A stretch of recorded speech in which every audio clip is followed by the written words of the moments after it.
On the day after Christmas of 1996, 6-year-old beauty queen JonBenet Ramsey was reported missing from her home in Boulder, Colorado.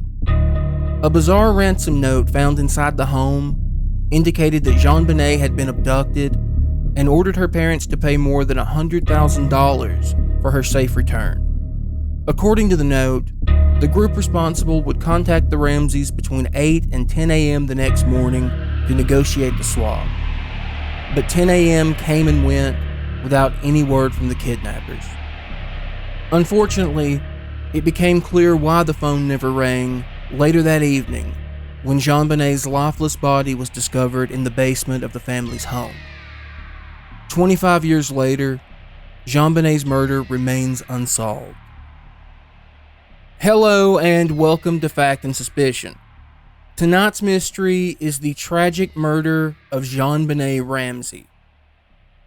So, it's difficult to describe to someone who isn't an American or who was too young to remember JonBenet's death exactly what the media's response was like. The 24-hour news cycle was still relatively new at the time, and the O.J. Simpson trial had just ended. So, networks were desperately searching for stories to fill time slots. And JonBenet fit the bill perfectly. Yeah, I remember this on the national news every single night for months. Several months. Yeah, I mean, the clips of her pageants were basically viral videos before viral videos existed. Yeah, and remember, they got a lot of hate, too. You know, the whole pageant culture. Yeah, I mean, I think that's because the rest of the country just wasn't used to it. I mean, pageants, it turns out, are a Southern phenomenon. I didn't know that until then, to be honest. But, you know, it was something that the rest of the country just was not used to at all. Yeah, I remember I knew so many people that were in pageants all the time. I thought that was something that was just normal for everyone, right? Yeah, I mean, of course we would growing up with it, right? Right. Did I actually ever tell you about the time that my wife just kind of stumbled upon JonBenet Ramsey's grave? No, I don't think you did. How'd she do that? Well, our daughter plays travel softball. So, any weekend, it could be just anywhere in the South, basically, right? Yeah. Gotcha. And she was coming, out of Atlanta one day, and traffic was just terrible. But I mean, that's pretty normal. Yeah. What else is new, right? Bad traffic in Atlanta. But so she just got off the interstate because traffic was so bad. And one of the quirks my wife has is she really likes cemeteries. And, she got off the interstate and there's just a big cemetery there. So she stops and starts walking through the cemetery, looking around. That's a bit odd, buddy. Well, maybe. But I mean, at any rate, she walked right by JonBenet Ramsey's grave. It wasn't like posted or anything? No. She just happened to walk by it. JonBenet and right next to it was her mother Patsy's grave. Oh, okay. I mean, that fits. She was buried in Atlanta, or I suppose was right outside of Atlanta. Yeah, it's just outside of Atlanta. It's in Marietta. Gotcha. But yeah, it's a strange little story that really doesn't have any bearing on the case. But yeah, it's a cool story. Yeah, it's interesting. Did she take any photos? Yeah, she's got some. I'll send them to you. Maybe we can stick them in the YouTube video or something. Yeah, wouldn't mind seeing them. Okay, so moving on. Now, one difficulty with this case is that there's no clean set of facts. Like, with Brandon Lawson, we know the basic structure of what took place. We don't know what happened to Brandon, but we know the basics. He had a fight with LaDessa, drove towards his father's house, broke down, and at some point he called 911 and then disappeared. There is a basic set of facts that are largely undisputed. That's just not the case with JonBenet. In fact, there's very little about this case that isn't disputed. And that's due in large part to the fact that most of the information we have about that night comes from some of the primary suspects, namely John and Patsy Ramsey. Now, to be clear, I don't say that to imply guilt. It's simply a descriptive statement, right? I mean, they were two of the primary suspects. I mean, as the parents usually are in these cases.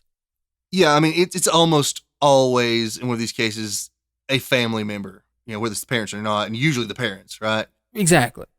So, given these difficulties, I'm going to lay out the most commonly accepted facts in the case, and then later we'll discuss some of the competing theories. This will just be a bare bones description of events. So if I skip a detail that supports your theory of the crime, maybe wait a bit before you type that angry comment, because I'll likely get to it a while later when we discuss either the investigation or the possible suspects.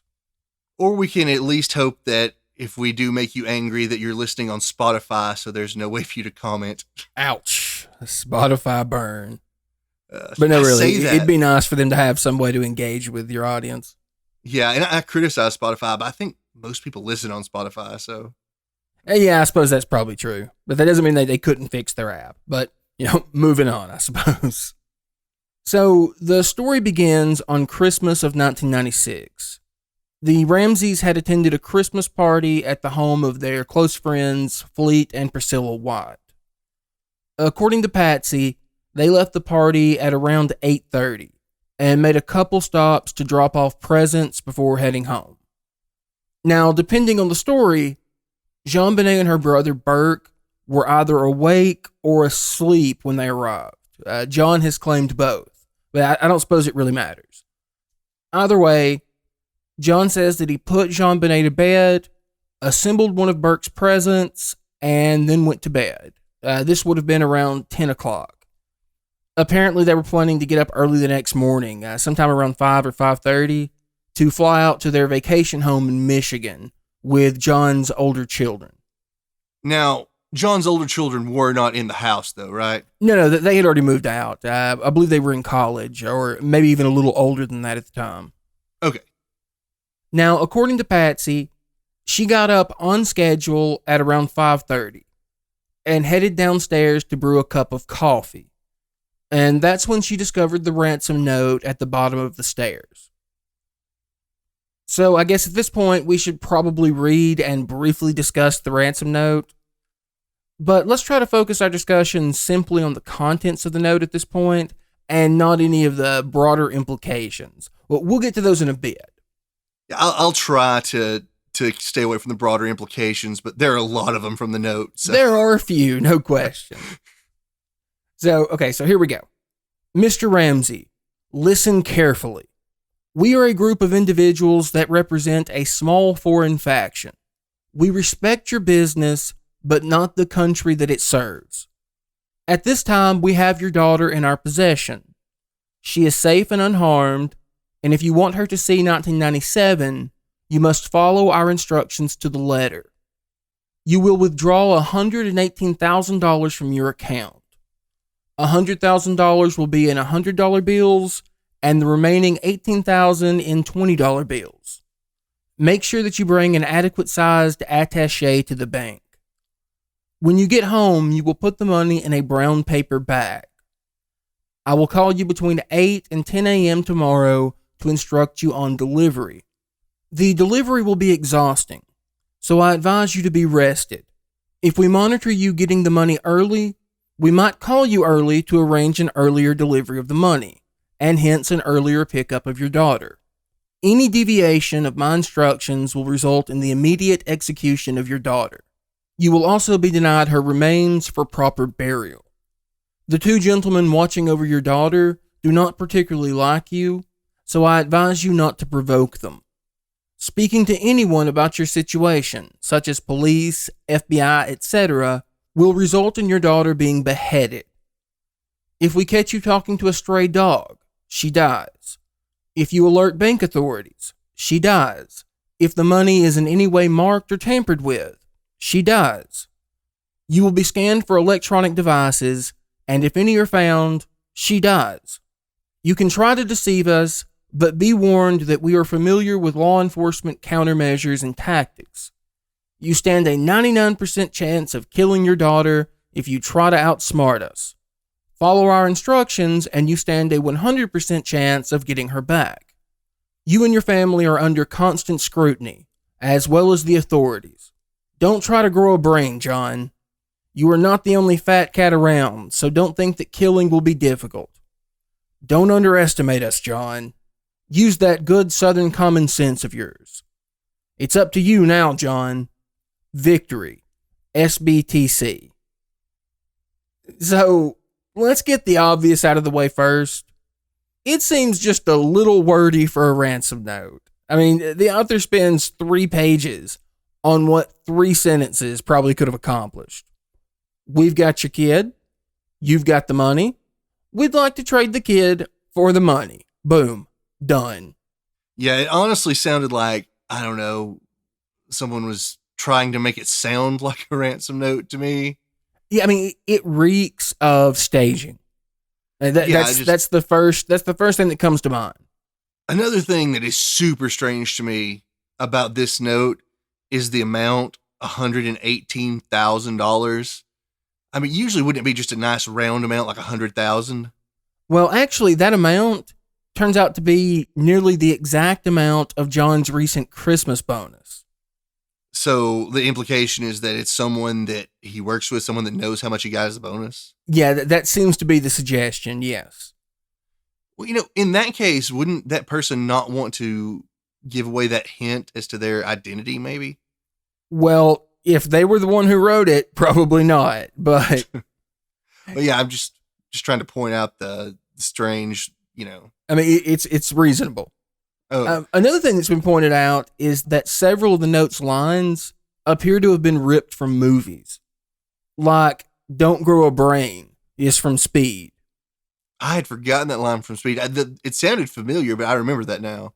Right, and it had just been released a couple of years before this note was written. Yeah, Speed was really big back in the 90s, now that I think about it. Really good movie, honestly. I love early Keanu Reeves. I mean, some people don't, but I do.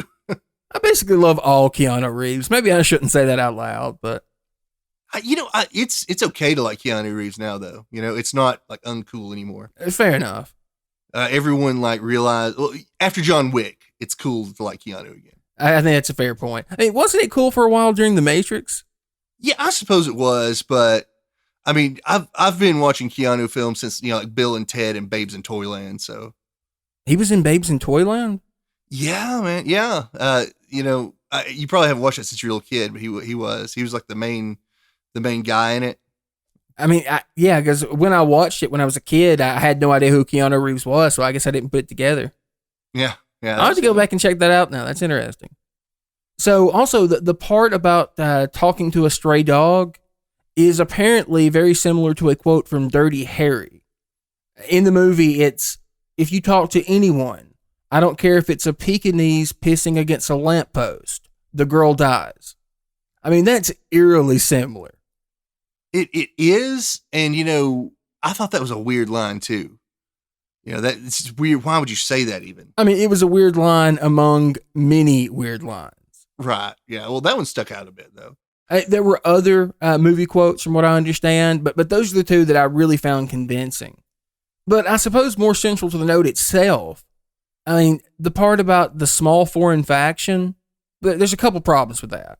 I mean, first of all, who thinks of themselves as foreign, right? I mean, you might refer to someone else as foreign, but it doesn't seem like the person writing this letter would think of themselves as a foreign faction. No, obviously not. That's like an external thing, right? Exactly. Right. And the FBI, FBI profilers have pointed out that it's also bizarre that they use the word small because that seems to minimize their authority. That makes sense, actually, yeah. I mean, let's be honest. This note is just a clusterfuck from start to finish. Right. And when they say foreign, you think terrorist immediately, right? Yeah, exactly. That's clearly the implication there. What terrorist is going to know what his Christmas bonus was? And what terrorist even does something like this? Terrorists don't target single individuals and try to get $100,000 from them.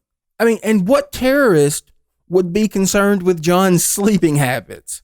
Be sure and get a lot of rest there, buddy. Yeah, we want you to have enough rest to handle this delivery of the money.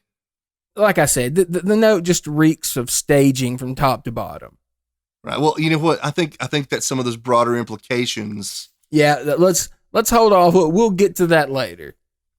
All right, so let's get back to the basic timeline of events. Now, after finding the note, Patsy woke John and then made the 911 call.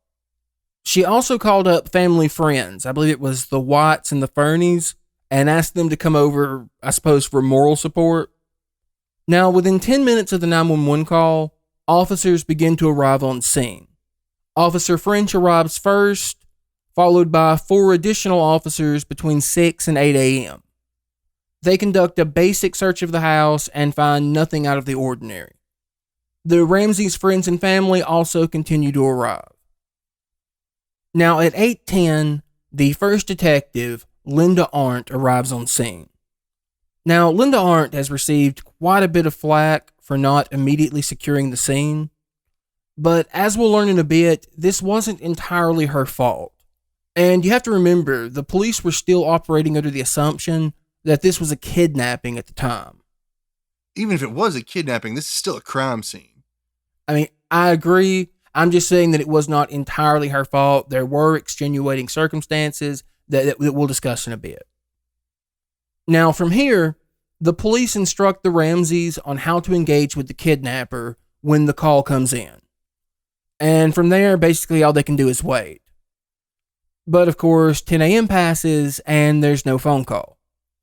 At around 1 o'clock, Detective Arndt instructs John and Fleet White to do a top-to-bottom search of the home. The two opt instead for a bottom-to-top search starting in the basement. And within 5 minutes, they discover JonBenet's body in the wine cellar.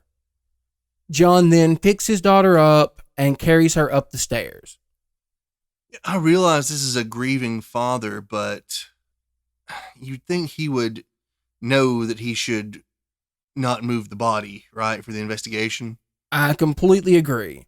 I mean, some exceptions can be allowed, considering, as you said, he was a grieving dad, but it seems like he would have known better. And he also took the duct tape that was on her mouth off. So he clearly further contaminated an already contaminated scene. Right, but I don't know. If you could pull the duct tape off because maybe you think she might still be alive, I guess. Yeah, I guess that's reasonable, yeah. So I can kind of see that. I mean, and that's actually a good point. I can't say that I would have done differently now that you mention it. And I can understand running over and checking her, but like if it's very obvious that she's dead, I mean, I probably wouldn't be thinking clearly either. But you know, I guess you could just say maybe it's less his fault that he picked the body up and more the fault of the detective for having him search the home. Right. Now, Lisa Arndt orders him to put the body down, and then she's the one who tells John that she's dead, because apparently John asked her, even though it was probably obvious. But again, grieving dad, probably grasping at straws. Right, yeah. Now, at 1:30, Detective Larry Mason and FBI Special Agent Ron Walker arrive and conduct a more thorough search of the basement. And I think at this point we should probably pause and discuss the state of JonBenet's body. And this will get pretty graphic, right? Yes, it does, and honestly, very disturbing. So if you have a problem with that, if any of the listeners have trouble with that, you might want to fast forward a bit. So the cause of death, according to pathologist John Meyer, was, quote, asphyxia by strangulation associated with craniocerebral trauma. In other words, she was strangled and hit really hard over the head. She was hit so hard, in fact, that it caused an 8.5-inch fracture in her skull. Black duct tape covered her mouth, and there was a ligature tied around her neck and another around her wrist. The cord around her neck was tied in a slip knot and was attached to the broken handle of a paintbrush. There was an extremely deep ligature furrow in her neck, indicating the brutality with which she was strangled. I mean, it's clear that a lot of force was used. However, in contrast to that degree of violence, she was also wrapped in a blanket with her Barbie nightgown placed beside her. Yeah, with the level of brutality here, it seems like the whole ransom theory just goes right out the window at that point. I mean, it really does. Let's be honest, it's odd to have a ransom note and then the dead child in the same house to begin with. But then when she's obviously been murdered by someone, it seems like someone that's very angry, right? That doesn't make any sense at all. Yeah, I agree. But we're probably getting a little ahead of ourselves right there. So for now, let's just focus on the evidence and we'll discuss the implications later. Now, a small amount of foreign DNA was found underneath the fingernails of both hands, as well as on her panties. The majority of the DNA was from JonBenet herself, and the rest is likely a composite from multiple donors. So it's hard to say exactly how significant or forensically relevant it is, but we'll discuss that a bit more later on. Right. And it's, I just want to point out, especially with a child, it seems like it would be really easy for them to accumulate DNA from different people under their fingernails. I mean, she goes around, she sees her friends, sees other people, she gives hugs, kids don't wash their hands really well. It makes sense with a 6-year-old, right? Yeah, I mean, you're absolutely correct. I mean, plus, remember, she had been to a Christmas party that night. So there's no telling, how many people she hugged or shook hands with, or, what kids she played with. It could be anything. We don't know how relevant this is at all. Again, but that's not to say it isn't either, right? Right. Yeah, just a point. At this point, unfortunately, we have to discuss the evidence that she may have been sexually assaulted. So, once again, if you're sensitive to this sort of thing, skip ahead. The autopsy revealed abrasions near her hymen, dried blood on the outside of the vaginal opening, and a violet discoloration on the right labia majora. Myers claimed that these factors, along with the presence of bruising and vaginal mucus, were consistent with possible sexual assault. The autopsy also revealed what might have been tiny shards of wood inside JonBenet's vagina, suggesting that she may have actually been penetrated with the very paintbrush handle used to strangle her. Ugh. I know, it's tragic. It's heartbreaking. I just can't imagine anyone hurting a child that way. It really I know, but me. then we're sane, well-adjusted people. Clearly, this person was not. Now, Myers' report has been examined by a host of other medical experts, and most agree that JonBenet was very likely sexually assaulted at the time of her death. There are some dissenting opinions. Dr. Richard Krugman, for example, who is the dean of the Colorado School of Medicine, says that there isn't enough information to reach a determination. But disturbingly, many of the experts who have examined the case believe that the evidence suggests not only sexual abuse at the time of her death, but prior to it as well. Well, that looks really bad on the family. And I suppose it could be a friend of the family or maybe a school teacher of some sort. She was in kindergarten at the time, so not necessarily the family. However, it's worth noting that JonBenet had visited her pediatrician more than 20 times in the year leading up to her death. And those visits were disproportionately related to vaginal and urinary tract infections. Now, that seems like that should be a big red flag for a pediatrician. You would think so, especially since, some research shows that there are higher rates of UTIs in child victims of sexual assault. And to add to that, her toileting had also regressed over the last few months, to the point where she was wearing pull-ups and a plastic covering had to be placed over her mattress. Yeah, and that usually indicates like stress or some kind of trauma at least. Exactly. Now, of course, none of these are necessarily indications of sexual abuse. I want to be very clear about that. There could very well be innocuous explanations for all of these, but combined, particularly with the evidence of sexual abuse, it does become harder to ignore. But, you mentioned stress, and to be perfectly fair, remember that Patsy had stage 4 ovarian cancer. So she was also, quite recently dealing with the possibility that her mother might die. So that could very well be related here, right? And that would be a huge source of stress for a child as well. So Yeah, no doubt there. That could definitely cause that. Yeah, I agree. I think it's something we have to point out because that information looks very bad for the family. So now that we've laid out a rough timeline of the events leading up to JonBenet's death and discussed the state of her body, it's time to take a look at the investigation. And I think the easiest way to sum up the investigation would be that mistakes were made. I think it's already become pretty clear that there have been several mistakes made, but I'm assuming there are more than what we've already mentioned. No question. Yes, unfortunately, it does get quite a bit worse. And I think the best place to start there would be with John Eller, who was initially in charge of the investigation. He had never worked a homicide, and to be honest, it showed. So when JonBenet's body was first found, Eller was taking care of a sick relative and couldn't make it to the crime scene. This technically left Sergeant Larry Mason as acting commander, but he was still forced to clear every decision he made through Eller via telephone. The first and arguably most important mistake was the failure to immediately interview the Ramseys. Mason, who, by the way, was the only investigator with homicide experience, wanted to secure the crime scene immediately and put the Ramseys up in separate hotel rooms pending interviews. But Eller ordered that the Ramseys be treated as victims rather than suspects.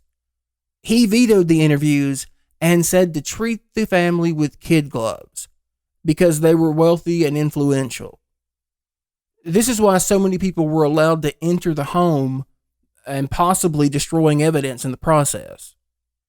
I thought it was a bit odd from the beginning how, the Ramseys had friends over for emotional support. I mean, don't get me wrong, I can understand why they'd want to have emotional support there, but obviously it's already a crime scene, right? Yeah, particularly since the ransom note said not to alert anyone. Right. And then the fact that, we've had a murder, you really need to lock it down at this point, right? You'd think so. And, beyond that, it would make sense for the detective with homicide experience to be the lead on this. But just the fact that Eller couldn't even be there, why would they make him lead on it? It's a fine question. I mean, he was head of the detective unit for the Boulder Police. So I guess it was just a matter of chain of command. Well, maybe that's true. It just so many things make so little sense about this one. Right, and unfortunately, it's going to get worse. Remember when I said that Linda Arndt hadn't secured the crime scene, but that it wasn't entirely her fault? Right, I'm assuming that was Eller as well. Yeah. You see, Eller ordered every available officer to attend a meeting back at the department at 10:30, leaving Linda Arndt as the only officer on the scene. And he ignored multiple calls for backup from Arndt, who was in the impossible position of securing a 3-story house with nearly 10 people inside. That makes so little sense. I mean, I'm assuming the meeting was about the Ramsey case.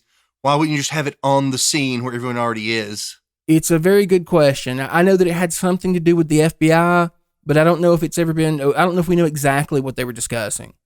But it seems like not the best time for it. Now, after an hour and a half of searching the home, Eller was ready to release the house back to the Ramseys. He infamously told Pete Hofstrom, who was an assistant district attorney, that if he said the police were finished with the Ramsey house, then they were finished. I can't imagine how you can possibly do all the work you need to do on a murder scene in an hour and a half. I mean, Hofstrom was livid. I mean, he was flabbergasted that Eller would want to turn the house back over at this point. Now, right. Hofstrom is no saint himself, and he did plenty to hurt this investigation too. But right now, he's kind of making sense. But again, there's nothing he can do. It's not his investigation, it's Eller's. No. And you'd think it would take at least several days to work it up, right? That's what you would think. But Eller wanted to hand it back over within an hour and a half. And then, immediately after the body was found, Eller sent the FBI packing. It was no longer a missing child case, so their services weren't needed. Now, I understand that local police, they have issues with the FBI trying to take over investigations, but, you've got to think the FBI have access to so many more resources here. I mean, you'd think so. And to be fair, the FBI is usually really good about not stepping on toes, jurisdictionally. They usually just like to offer themselves as a resource. And that seems to be the case here. But Eller was old school and just seemed to resent the FBI's presence. Oh, and you know how I said that Larry Mason was the only detective on the case with homicide experience? Yeah. Well, not for long. You see, Eller falsely accused him of leaking information to CNN and then had him reassigned to traffic. Mason was eventually vindicated when it turned out that the leak actually came from the Ramsey's attorneys. But even after this came out, Eller didn't want to apologize. So it seems like this guy is basically just letting his ego ruin the entire investigation. I mean, that seems to be the case. Clearly not inside the guy's head, don't know what he was thinking. But it appeared to be a scenario where this is my investigation and damn it, we'll do things my way. Even when his way was incredibly stupid. Well, he basically has a laundry list of screw-ups at this point. Tell me that's all of them, right? Well, one final one, at least that I have listed, he neglected to question local pedophiles and sex offenders, which seems like it would be just standard operating procedure. I think that is standard operating procedure. It definitely makes sense.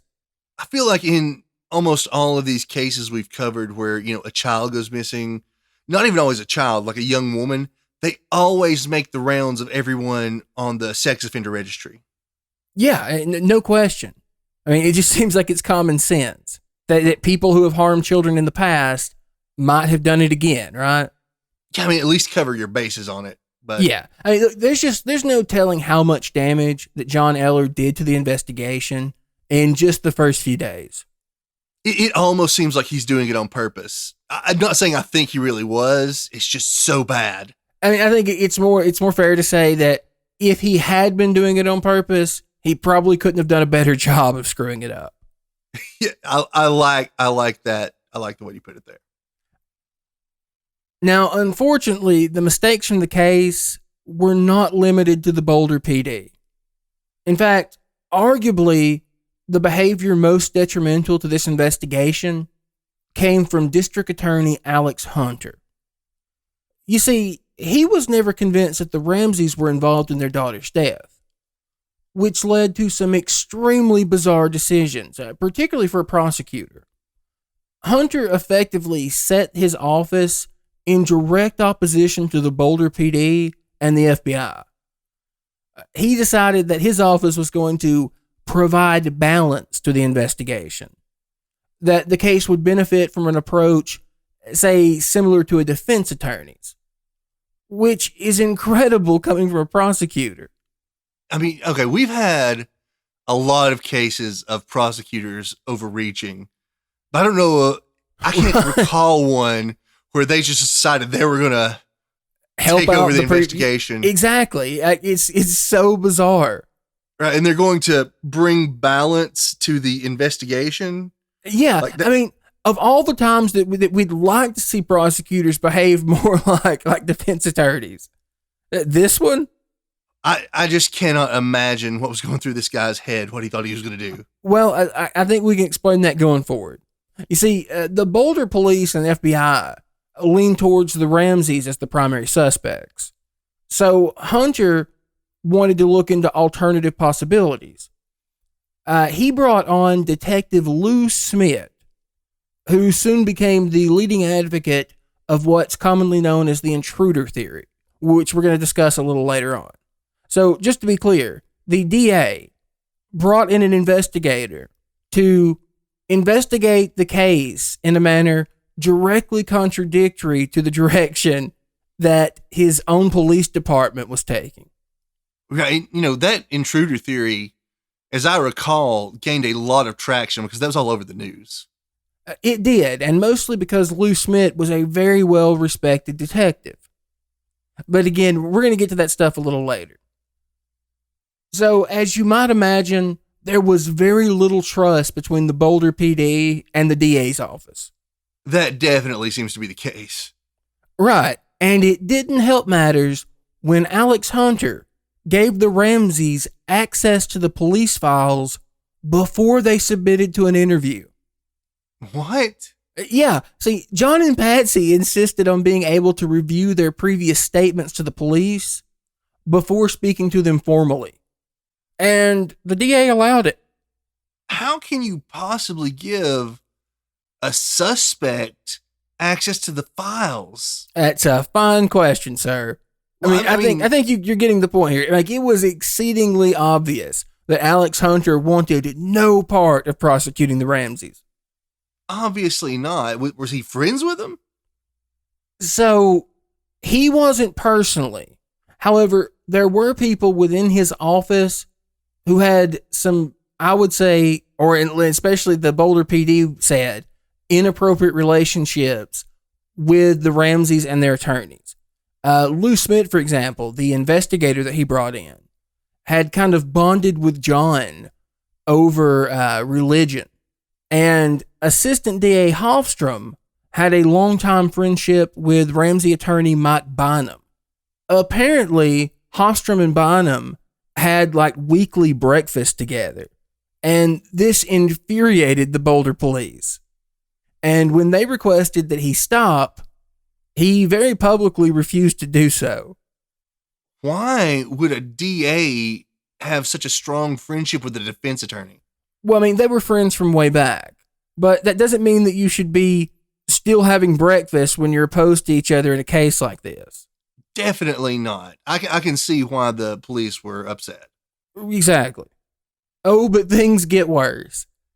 At the height of the bad blood between the agencies, Alex Hunter was caught conspiring with an undercover journalist, Jeff Shapiro, to dig up dirt on Eller. Hunter told Shapiro that if he looked hard enough, there was probably a sexual harassment scandal somewhere in Eller's past. And this went over exactly how you'd expect. How can the police and the DA's office have such a bad relationship? Well, when the DA seems to be doing everything in their power to disregard the police's investigation and seems to be buddies with their primary suspects and their primary suspects' attorneys, I mean, what other outcome could there be? None. It's going to be a train wreck. And that's exactly what it was. However, at this point, things get a little better, because in October of 1997, Mark Beckner took over for Eller as the lead on the investigation. And he quickly got to work correcting some of the issues and problems with the investigation.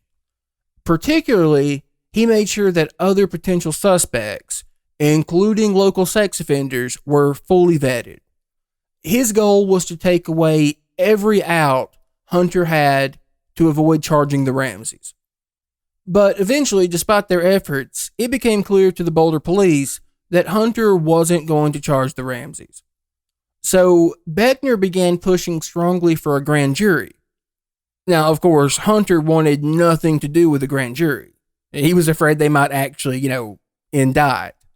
And he wasn't at all convinced he could win in court. So his policy was pretty simple. Delay, delay, delay. And it might have worked, if not for one thing. Steve Thomas's scathing resignation letter, which he shared with nearly every major news network. You see, Thomas was a widely respected detective who had been on the Ramsey case from the beginning. He had like an encyclopedic knowledge of the case.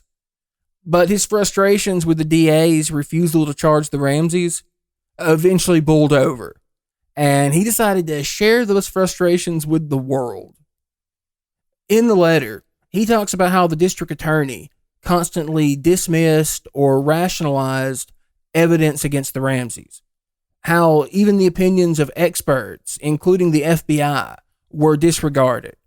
He says that they were denied access to telephone records, bank statements, and even search warrants. He talks about how Hunter shared police reports and physical evidence with the Ramseys. He described one instance where he served a search warrant, only to learn later that the Ramseys' defense attorneys were given copies of the evidence investigators found. So, unsurprisingly, the public response was not kind to Alex Hunter. I'm just glad the information finally got out there and people knew what was going on at that point. Well, I think Thomas sacrificed his career to get this information out. I mean, he was forced to turn in his badge. He became a carpenter after this, and he was only, I believe, 36 years old at the time.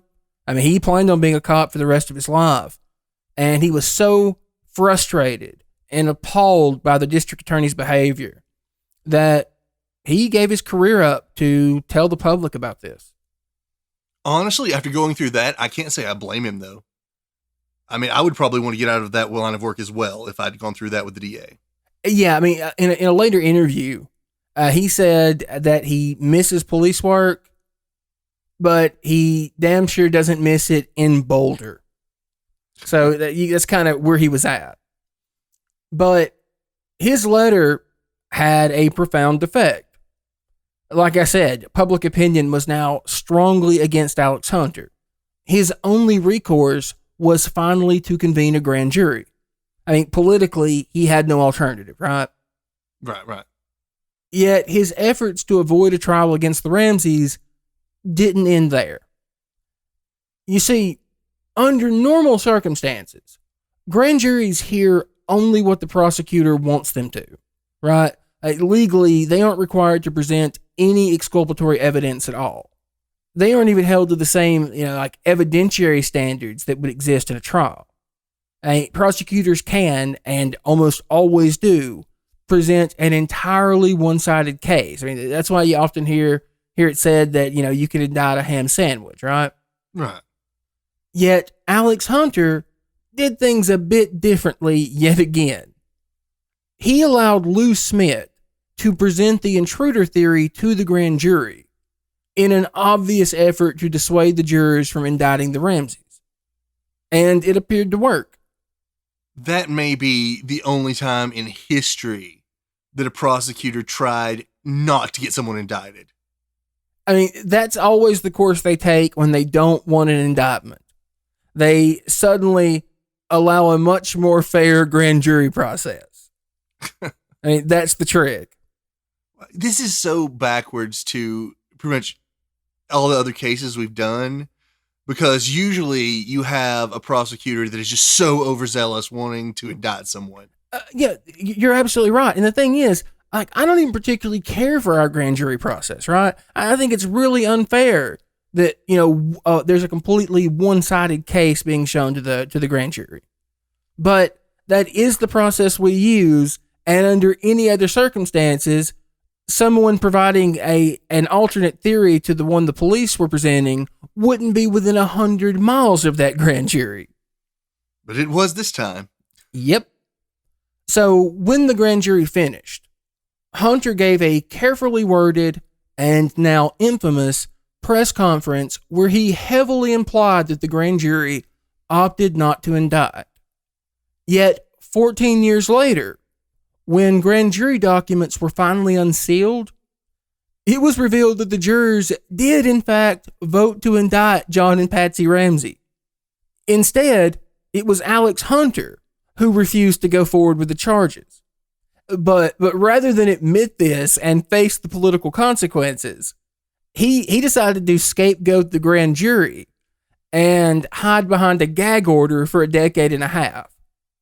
I didn't even know that you could just back out of an indictment like that. I mean, I know that you could, I know that the prosecutors oftentimes later on, when they find exculpatory evidence, will drop the charges. Right. But I thought if the grand jury chose to indict, you had to at least move forward with the indictment at that point. This may be different, depending on the jurisdiction, but as far as I know, the prosecutor always has final say.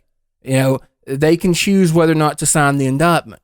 But I mean, that's not really the point here, right? The point is that he got up and gave this speech and heavily implied that the grand jury had chosen not to indict because they were under a gag order, right? Yeah. Like, it was 14 years later before we found out that actually, even with, you know, the way he tried to manipulate events, that they still chose to indict. That is absolutely ridiculous. What were the charges that the grand jury chose to indict on? So there were 2 charges for each parent. So each one of these I read counted for both of them, right? There was one for each.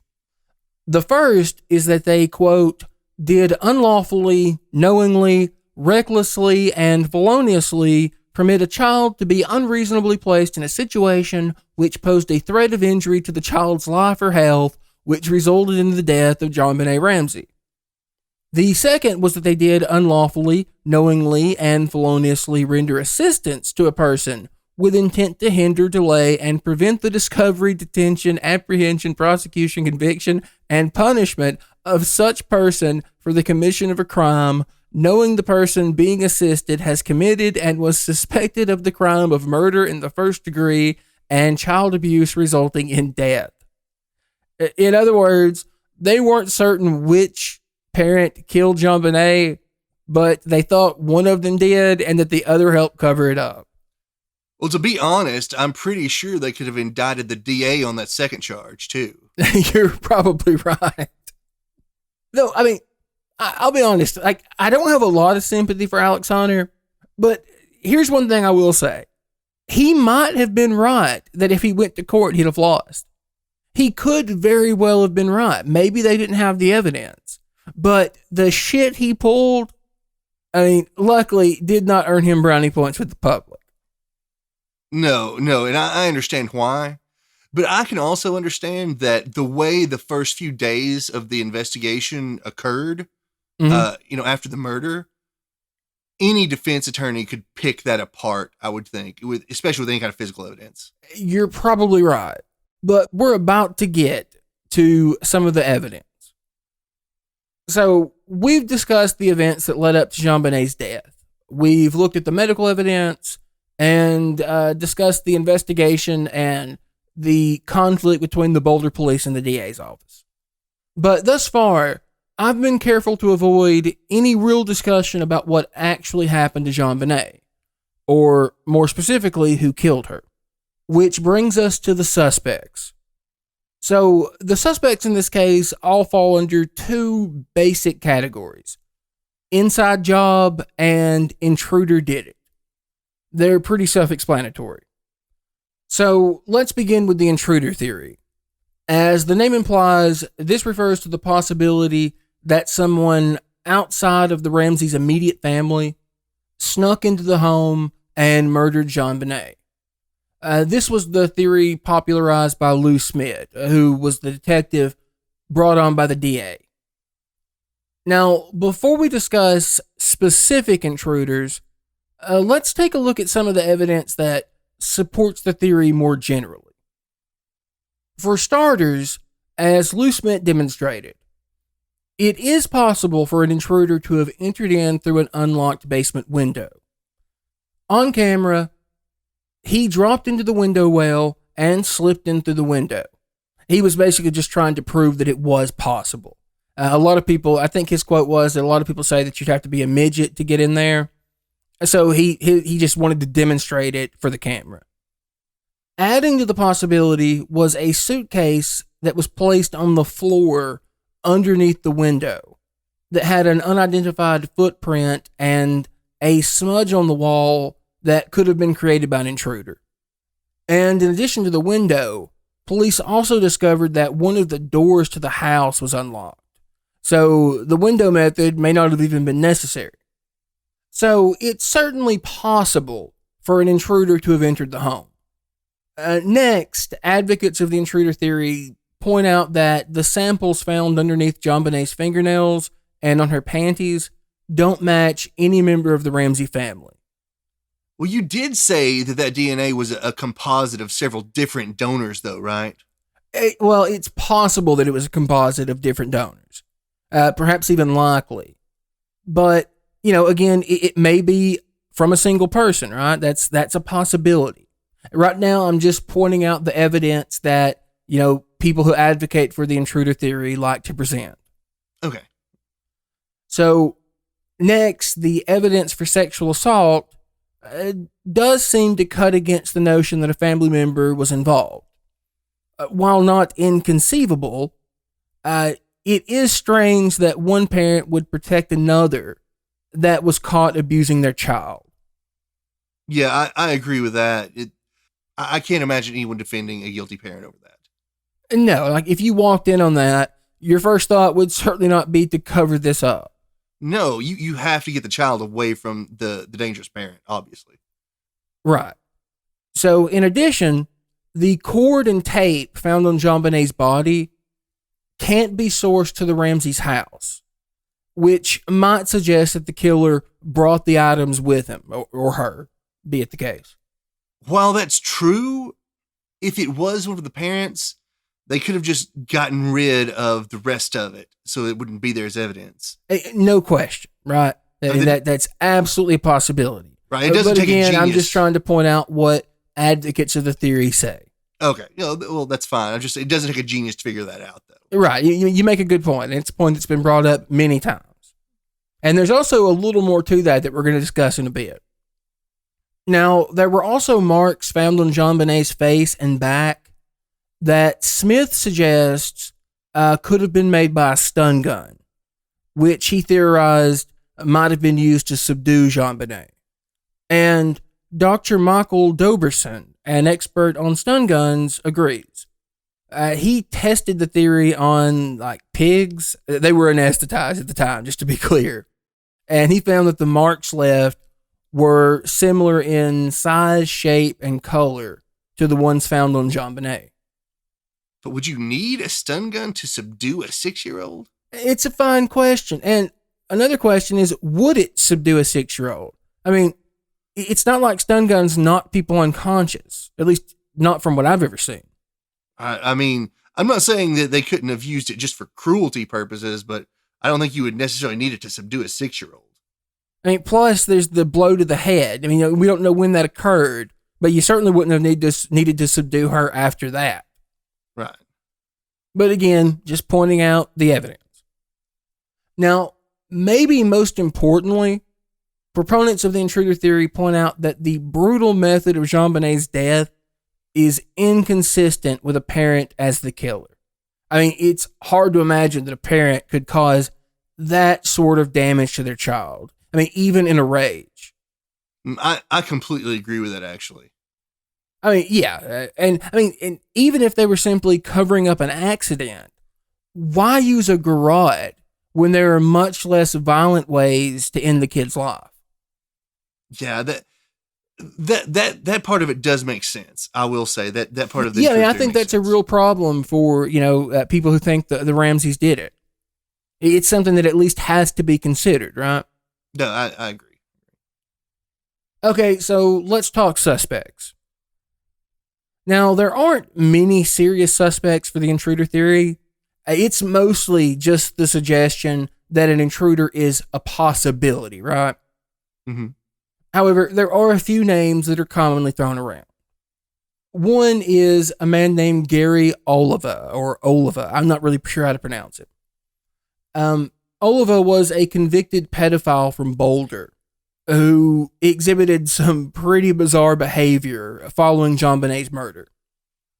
Oliva's friend, Michael Vale, apparently told police a really troubling story. He claimed that shortly after JonBenet's murder, that a distraught Oliva called him claiming that he had hurt or killed a little girl. I think it was hurt. And equally troubling was the fact that the garrote used to strangle JonBenet was apparently similar to one that Oliva used when he tried to strangle his mother. I mean, it sounds bad, but it's hardly hard evidence. Right. I don't know if you could really call that circumstantial evidence. It's an interesting anecdote, I think we could say, right? Right, yeah. It's suspicious behavior. And years later, while serving a sentence for, I believe it was possession of child pornography, Oliva confessed to murdering JonBenet in a letter to his buddy Vale. He claimed it was an accident, that JonBenet had tripped and hit her head, I believe. And then it just got really creepy. He said that he loved JonBenet and that she was different than the other girls, which I'm pretty sure by that he meant the other girls he had assaulted. But as sick as the man is, there's no evidence at all that he was actually involved in JonBenet's murder. After being thoroughly vetted, he was eventually cleared by investigators. The things you were saying there, it almost sounds delusional to me, honestly. Well, he was. There's no question. I mean, he made some really bizarre and, quite frankly, disgusting comments about JonBenet. Like, he referred to her as a goddess. Like, he had this weird, creepy fixation with her. But this was a fixation he had picked up later after she got into the media, right? Yeah, that happens sometimes. Some strange people out there, but it happens. Yeah, Gary Oliva is one of them. But it's almost certain that he had nothing to do with JonBenet's death. I do have to point out one thing here that really is neither here nor there with the JonBenet case. Mm-hmm. But the fact that this guy, Vale, has maintained a relationship with that guy for 15 or 20 years bothers Right. me. Who wants to be friends with that guy? It could be that he was just trying to get information from him, because I know that he suspected him of killing JonBenet for a long time, because it was a very long time between when he told him that he had, I think, hurt or killed a little girl from when he actually admitted to it being JonBenet. So I think that Vale might have been keeping that relationship with him because he wanted him to confess. That does make more sense, at least. So next up is Bill McReynolds. McReynolds was a retired journalism professor who the Ramseys hired to play Santa Claus at their Christmas parties. I think he played Santa Claus in 95 and 96. They always threw these big, extravagant Christmas parties. It's been suggested that he paid like a bit too much attention to JonBenet. The evidence against McReynolds, if you can call it that, is basically this. Apparently, he was seen giving JonBenet a Christmas card, which read, "You will receive a special gift after Christmas." And McReynolds' wife once wrote a play which involved a young girl being murdered in her basement. And then lastly, there's speculation that SBTC, which was how the letter was signed, that it might stand for Santa Bill and the Critic. Bill's wife was a movie critic. That seems like it's reaching to me, the SBTC thing. Not exactly compelling stuff, right? No. I remember hearing about this guy in the news, though. They talked about the Santa Claus, The killer Santa. Yeah. They ruined this man's life. They really did. I've got to say, the fact the Ramseys hired this guy, for their party, right? It would make sense he would pay more attention to their child. Yeah, exactly. And how can you say that it's creepy for a Santa Claus to be giving gifts or cards to a kid at a party? I mean, isn't that literally what he was paid for? Yes, by the child's parents. Exactly. So, that just seems like a really circumstantial, coincidental stuff to me. Right. He was looked into by police. And from what I understand, he willingly gave hair, handwriting, and DNA samples. But he was never seriously considered as a suspect. Just by the media, apparently. Well, not just the media. Because none of this stopped the Ramseys from publicly naming him a suspect in their book, The Death of Innocence. But unfortunately, Bill McReynolds is no longer around to defend himself, as he died, I believe it was 2002 or 2003, with a cloud hanging over his head. The poor guy, all he was doing was his job as the Santa Claus, right? As far as I can tell, the man did nothing wrong at all, and his life was turned upside down. Yeah, just got hired by the wrong people. Yeah. So, lastly is John Mark Carr, who I'm sure you remember. Oh, yes, I do. Carr is easily the most well-known suspect on the list. For anyone who doesn't know, he was a former school teacher living in Thailand, where he was dodging child pornography charges from the States. In 2006, for whatever reason, he randomly decided to confess to killing JonBenet. John Mark Carr was an insane, pathological liar, and he did not kill JonBenet. Everyone knows this, so I mean, there's no point even wasting time on this one. Yeah, this guy was just crazy. It almost seems like he was thinking that he would become some sort of star or some sort of like famous killer if he, Yeah, he clearly wanted attention. Yeah. And unfortunately, the media was happy to give it to him. And of course, they turned it into an absolute circus, like they did with everything pertaining to JonBenet. Yeah, well, with Carr especially. I remember hearing about Carr and the killer Santa Claus so much. And it seems like it was just, trying to draw away from the actual facts. Yeah, it really was. I mean, he was paraded on national television, arrested, but it was clear from the beginning that he had nothing to do with JonBenet's death. He was just an attention-seeking psychopath. And really, that's all there is to Jean-Marc Carr. Did not kill JonBenet Ramsey, and I think we can all agree on that. So now we can move on to the actual likely suspects? I think that's fair to say. So, up to this point, I've tried and likely failed to simply present the evidence without making my personal biases too obvious. But from here on out, I'm just going to give my honest opinion. And in the spirit of that honesty, I'm going to tell you that I'm not particularly convinced by the intruder theory. Now, I don't claim to know what happened that night to JonBenet, but I do lean more heavily towards JonBenet's death being an inside job. Well, honestly, I would say most people that remember the case or have looked into it lean toward the inside job theory as well. Yeah, I mean, I think that's fair to say. Now, of course, to be fair to people who advocate for the intruder theory, as we've discussed, I think there is evidence that can be interpreted as supporting the intruder theory. I mean, I think it's a reasonable belief, but I don't find it particularly compelling myself. I just don't think you can rule it out. No, you can't rule it out. But let's get to the evidence of the inside job, aka why the Ramseys probably did it, or someone in the Ramsey family at least. So I guess first the ransom note comes to mind. I mean, as we discussed earlier, it reeks of staging. And not to mention the pen and legal pad used to write the note came from inside the home and then were put back where they came from after it was finished. Yeah, you would think they would have at least thought to ditch that, right? I mean, that must have been the politest, neatest killer in history. I mean, not to mention the huge problem with if you're going to kill the girl, why write the note to begin with? Right, no one would do that.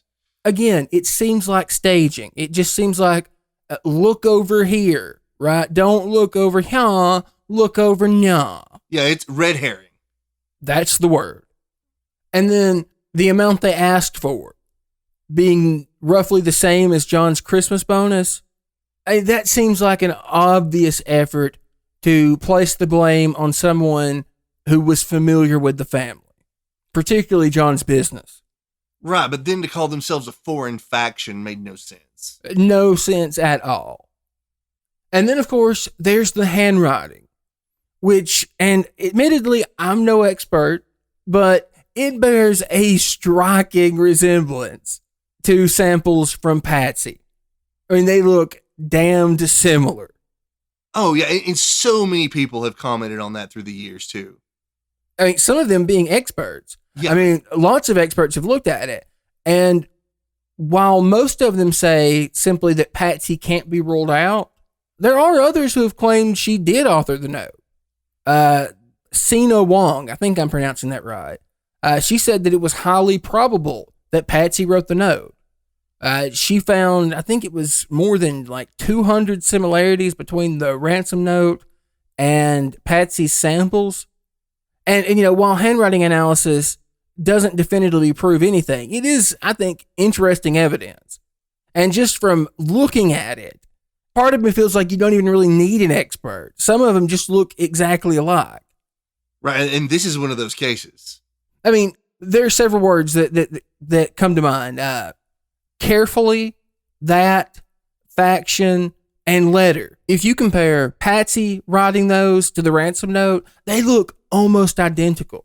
There was also a forensic document examiner.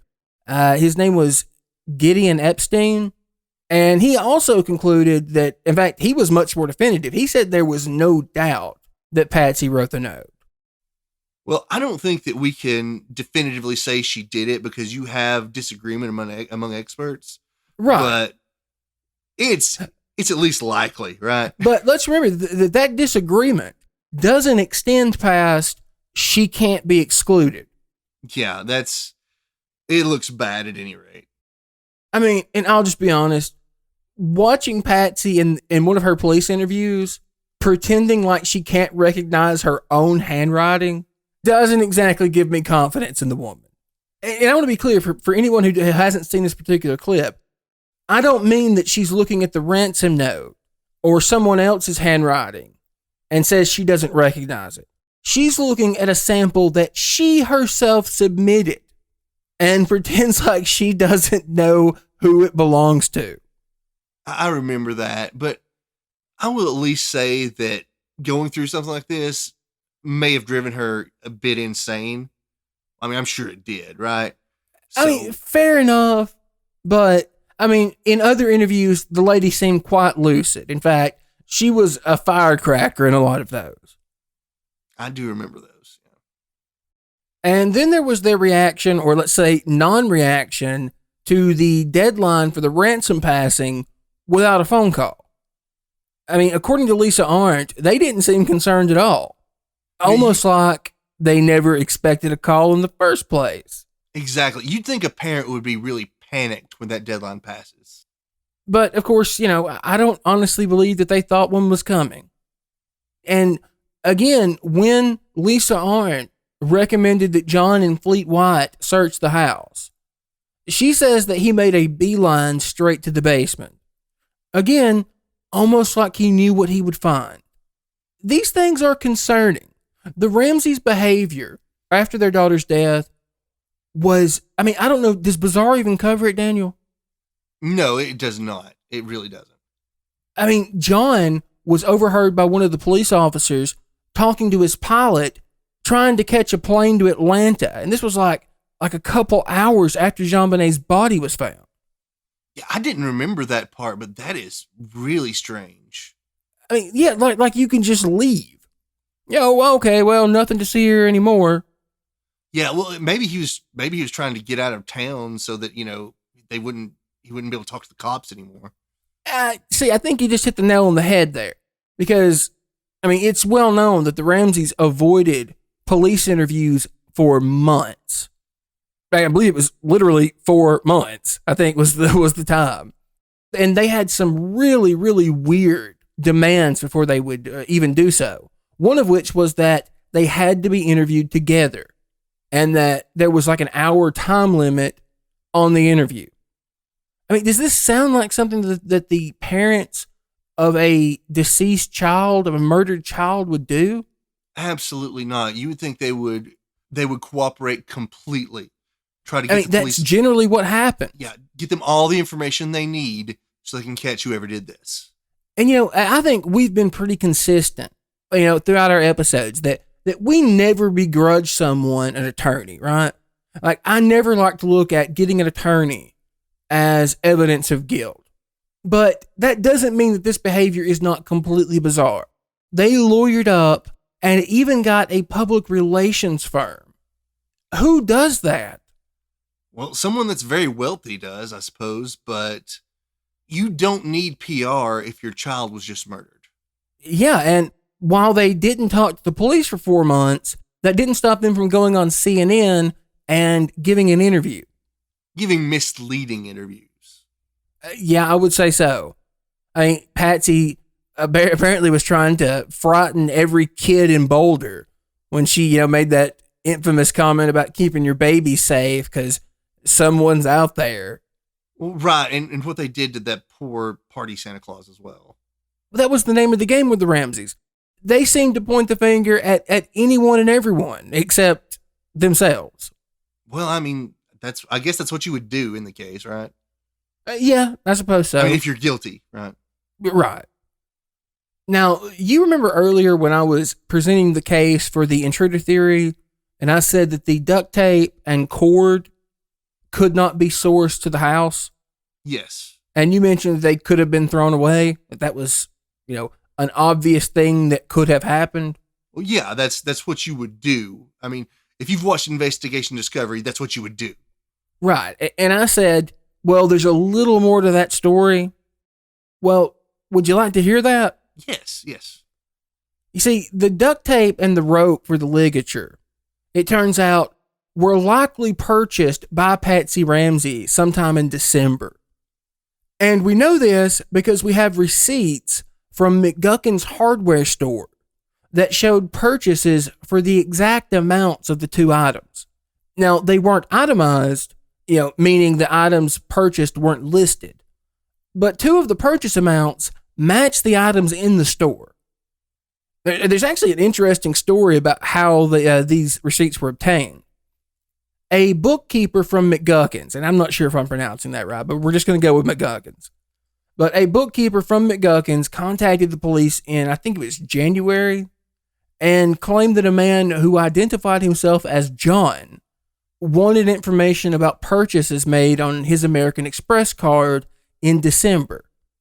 The specific dates were, I want to say the 2nd and the 10th or the 9th. It was one of those 2 dates. Anyways, there were 2 separate dates that he wanted receipts for.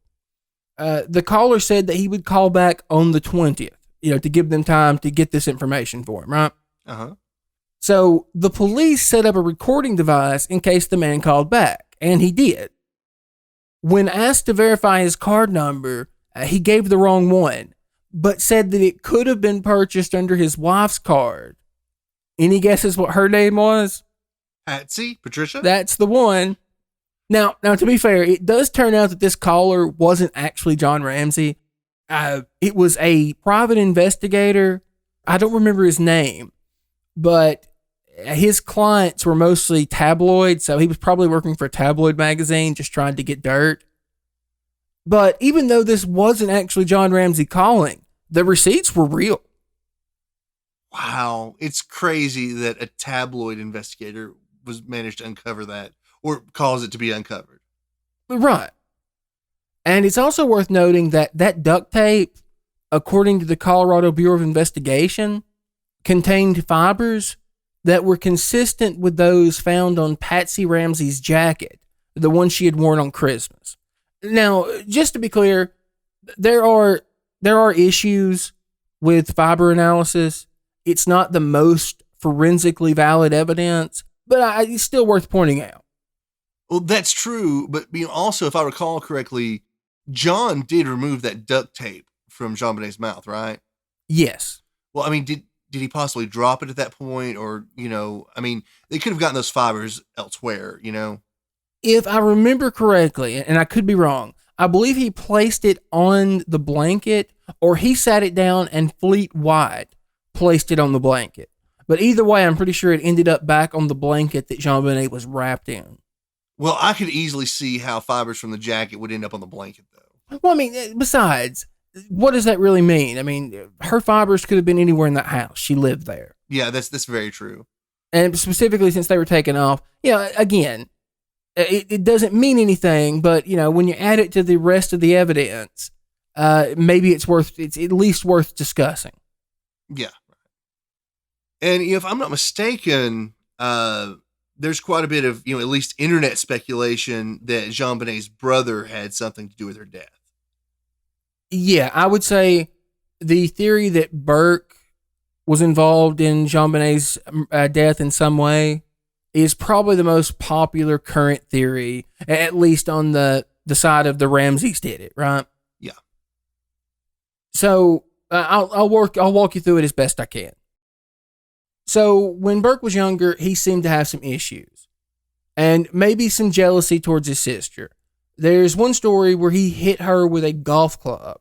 And to be clear, he did so in anger, apparently, not accidentally. He also had, let's say, some scatological problems. He liked to place poop in places where poop doesn't belong. It's claimed that, for example, he had at one point pooped in JonBenet's bed. I believe detectives found feces on the wall. I don't know how much, but I believe that was discovered. And there's another story where he apparently rubbed feces on a box of chocolates or some other candy that JonBenet had gotten for Christmas. So, like I said, Burke had some issues. Well, the problems you're describing, though, in a child like that could definitely, they could be brought on by the stress of Patsy's cancer as well. You're absolutely right. I'm just discussing the theory as best I understand it. Okay. So the usual Burke did it theory goes something like this. It starts with JonBenet's autopsy. Apparently, a substance that might have been undigested pineapple or was fibrous and consistent with pineapple was found inside of JonBenet. Now, pineapple mixed with milk, for some reason, was a favorite snack of the Ramsey children. And there was, in fact, a bowl of pineapple and milk found on the table. Like, there are pictures of it that were taken by detectives. Now, Patsy says that she has no idea where this came from. John says the same thing. Even Burke says the same thing. Yet, Patsy's and Burke's fingerprints are on the bowl of pineapple, and there was a glass of tea with Burke's fingerprints on it. So the story goes something like this, that JonBenet was in fact not asleep at the time, and that she came back downstairs and maybe grabbed a piece of pineapple from Burke's snack. And apparently this made him snap, and he hit her over the head. The usual suggestion is with a flashlight. Now, I think some people say that from there he used the garrote to drag her downstairs. I don't know exactly. I'm sure there's a number of different theories, but that's the one that I'm most familiar with. And then the parents discovered this and covered it up. And that's why the Ramseys' behavior was so strange. And to be honest, the one thing I think this theory has going for it, we said earlier that one of the main problems with the Ramseys did it theory was if one of the parents found out the other was molesting their child, they're not going to defend them, right? They're going to protect them. Right. But if the person who hurt their child was their other child, that might very well explain the Ramseys' bizarre behavior. Yeah, especially when you've already lost one child, you don't want to lose the other. Yeah, exactly. And I think anyone who's seen the interviews with Burke would say the kid's a little strange. Watching him make, like hacking motions when he was asked what he thought happened to his sister. Him saying that, just casually saying he was trying to get on him with his life. I think those were his exact words. Maybe not, or something similar to that when he was asked how he was doing. Right. Yeah. He seemed completely nonplussed by the whole situation. But again, he was a kid. And how old was Burke again? Burke was 9 at the time of JonBenet's death. Yeah, so I really don't think there is any standard way you can expect a 9-year-old to act in this circumstance. I completely agree. That doesn't stop me from thinking that his behavior was strange, but at least in his case, he's got an excuse. He was a kid. Yeah.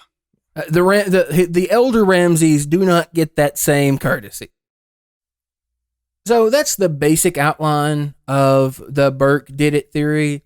I could not possibly go through all of the different variations I've read online. That we would be here for hours. But that's the basic outline, at least. Yeah, but with the lack of any hard evidence, I can't endorse that exactly. You know what I mean? Right. Like I said, it has its merits as a theory. For one, I think it explains one of the most bizarre things about the case, and that is John and Patsy's behavior. If they were protecting one of their children, the things they did, might make some sense. Especially when you've just lost one child, you don't want to lose the other one. Right. I can definitely see them, we've lost one kid. This is what we have to do not to lose another one. But at the same time, he was a small child. While that it may have traumatized him going through it, he probably would have just, gone through some, psychological treatment and then been done with it. It's not like he was going to go to jail. No, in fact, he was too young to even be indicted at the time. Well, no, you're not going to indict a 9-year-old on murder charges anyway. I mean, even if you could, that's obviously if he's a troubled child, he needs help. He doesn't need to be incarcerated. Yeah, exactly. So, I mean, even if Burke did do it, he was still just a kid.